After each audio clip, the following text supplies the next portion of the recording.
Andito po tayo ngayon sa bayan ng Tigaon, dito po sa 4th District ng Camarines Sur.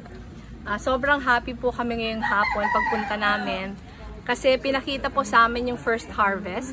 Galing po dito sa mga greenhouses na tulong ng aming opisina. Noong December po andito kami, parang ini-inaugurate pa lang yung greenhouses. At ang nakita lang po namin maliliit na seedlings, that was right before Christmas. Pero ngayon po, less than 2 months after, eto na yung itsura. In fact, nakapag-harvest na kami. Ito po yung na-harvest natin ng mga cucumbers. Ito. Ito po yung nakikita nyo po sa likod namin. Dito namin ito kinuha. Pag tiningnan nyo po, sobrang dami ng flowers. Gusto sabihin, sobrang dami ng mapoproduce natin na ganito. Dun po sa kabilang greenhouse, ito po yung ating na-harvest na mga lettuce. Pagkain.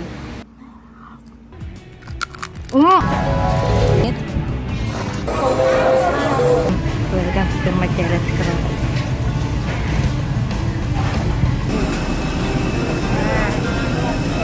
Pagkain kayo. Sa kaso ng nurse and vlogger na si Grace, kapag napuyat,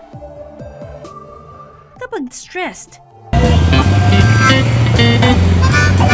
Na po tayo doon para makita nyo din. Po pala mga kabatang helmet ang sitwasyon dito sa may Ilaya Divisoria. Kasama ko si Grace ngayon.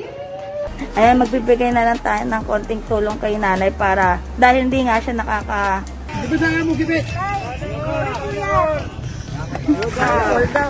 Ayan, pila kuya?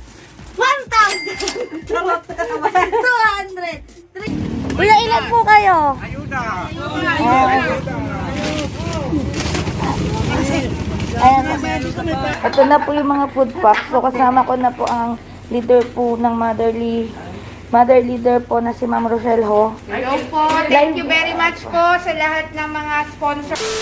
Yung nakakatuwa po dito kasi para sa konti na tulong, na-convert talaga ng munisipyo saka ng mga farmers dito na marami yung matutulungan. Ang kabutihan po ngayon, nandito po si Congressman Fentebella.